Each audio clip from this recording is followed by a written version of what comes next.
Reaper here again with another video. Pretty soon I'm going to be releasing comic book haul number 56. I got some good ones in there, some upgrades, and something from my top want list for 2024. But first, what I wanted to do was I wanted to make this video here what I think. Now, the disclaimer, this is what I think are some of the top comic book covers out there. But I'll get back to that in a moment before I put the slideshow on. Here's the reason why I wanted to do this video. I was looking online, I guess it was last week or whatever, and I was just curious to see what are some of the most popular covers in comic book history. You know, we have all these different places putting their own take on why these are the top 15, or these are the top 20, or these are the top 12 comic book covers of all time. So I looked at a couple of them, and you know, there were a few on those lists that will be in my slideshow today. But I've noticed that there were a lot of those lists, or at least the lists that I came across. Okay, I'm not speaking for every single list out there. I'm sure there are wonderful lists out there with some great picks. But from the few that I've seen, I was like, oh my God, these are like some terrible selections, or at least mostly. I mean, like I said, there are some good ones on these selections, of course, but whenever they got to like the top spot, I was like, how is this like number one or number three over this one or over that one? It seemed like to me, long story short, too late, that a lot of the people that were putting these lists out for some of these organizations, I don't remember who the organizations were at the top of my head. Some of them might have been BuzzFeed or IGN, things like that. Again, I agreed with some of them, but I found myself disagreeing with most on why, although a really cool cover, why it was such a high number on this list, or why it even made to the top 15 list or whatever. So that prompted me to make this video. Now let me go back to a couple things I want to say, because I'm not gonna show you a book and then talk about it. We would be here for hours.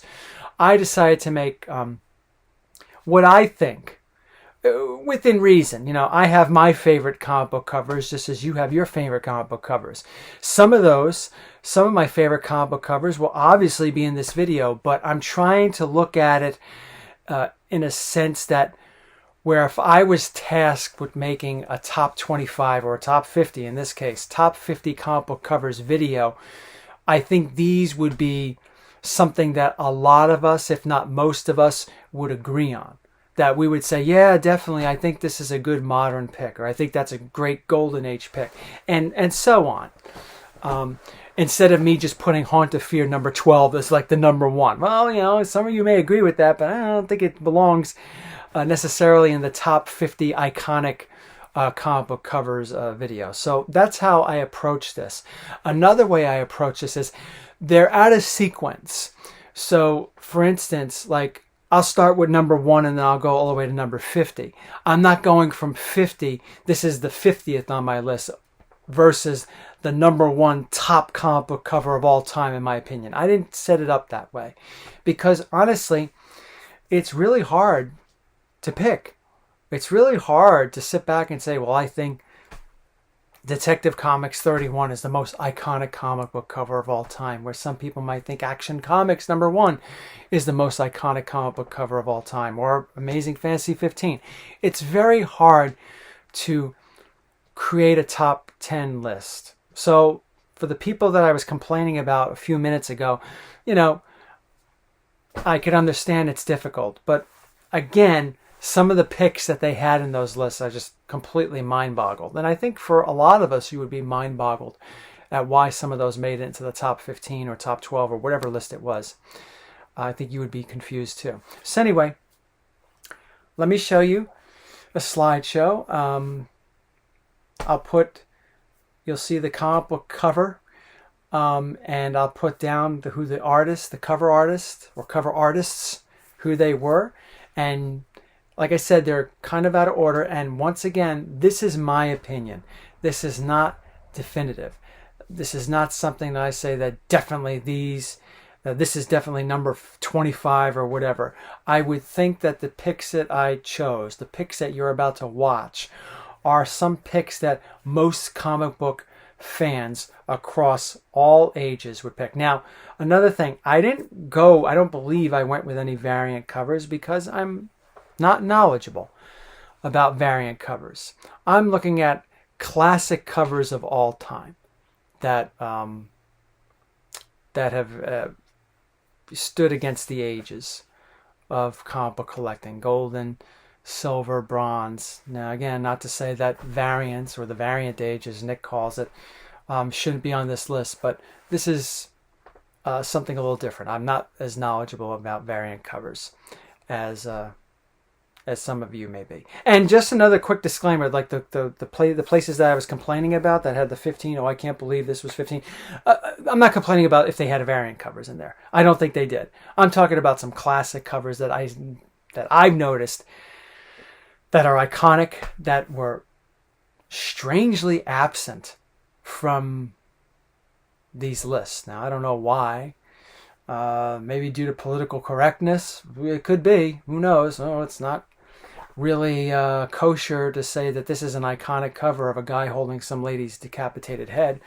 Well, it doesn't make it less iconic. I mean, you know what I mean? It's just, you got to look at it a different way. But without further ado, here's the list, and at the end of it, I'll give a little bit more commentary before the video finally closes. So I hope you enjoy. So here we go.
Okay, that was my list. Now, I'm pretty sure some of you who have stuck with the entire video may have said, oh my God, why is this on this list?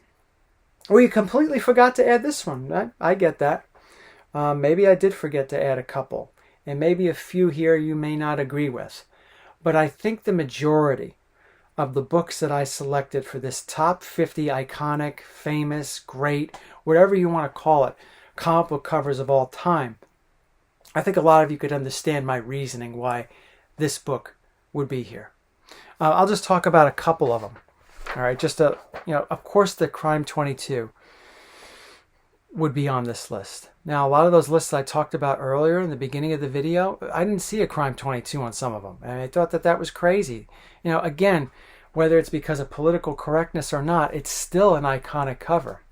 I thought that some of Frazetta's work was noticeably absent on some of these. Now, I didn't have a whole lot of Frazetta stuff here at all, I don't think. I might have only had the one, the Weird Science Fantasy, which I think has been voted many times by various people one of the greatest comic book covers of all time. Now, for me, that comic book cover, it took me a while to figure out what was going on that cover. But then when I actually studied it, I saw exactly. And I thought it was a pretty good cover. I could see why this is one of the iconic covers. All right. Some of the other iconic covers, I've noticed that the Detective 35, obviously I'm sticking with some Golden Age stuff, for these last three books I'm talking about, but the Detective, the Hypodermic Needle, I mean, that's considered one of the classic Detective Comics covers in all of comic book fandom, and especially the Detective 69, the Joker cover with the gun. Again, I did not see these books on several lists, and I was saying to myself, well, who made these lists up? I mean, however you feel about the Decapitation cover, whether it's for your taste in the modern day, it's politically incorrect, it's very insensitive, yeah, it's all those things, but it's still iconic. But to ignore the Detective 69 cover, which I've heard over and over again people argue, saying that that's one of the best covers of all time, if not the best cover of all time. I don't agree with that. The Jerry Robinson Joker cover, one of the many Jerry Robinson Joker covers. But, that's what prompted me to put those on there. So those are some classic books. Another one that I didn't see on some of these lists that I thought was classic, we'll move out of the Golden Age. It was on here somewhere. Silver Surfer 4. The classic Rainbow Road cover. That's just a lot of collectors, and not just the old timers like me and older than me timers.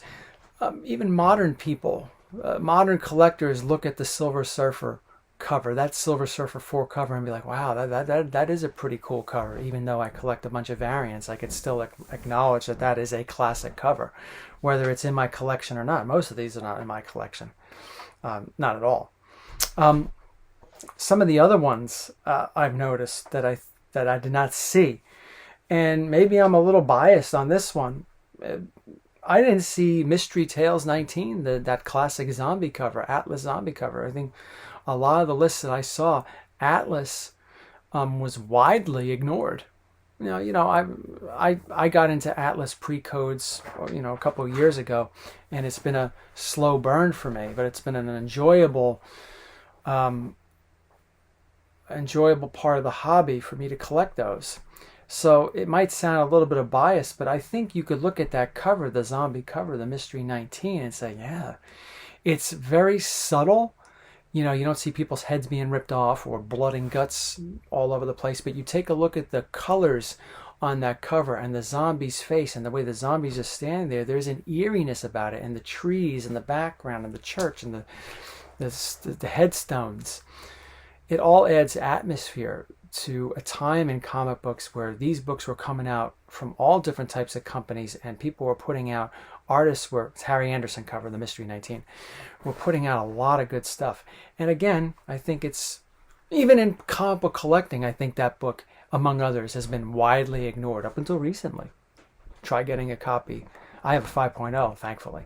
Trying to get in that copy today. It's crazy. So that's just, there's plenty of others to talk about, but I just wanted to mention some of those, and I hope you enjoyed the list. Maybe you have an opinion on what was some of your favorites. You could put that in the comments, or maybe ones that I completely forgot about, whether it's from the errors that I covered or variants or whatever. By all means, share. But my next video is going to be Comic Book Haul 56, so stay tuned for that. Hopefully I'll be releasing that within a week, and talk to you soon. Take care.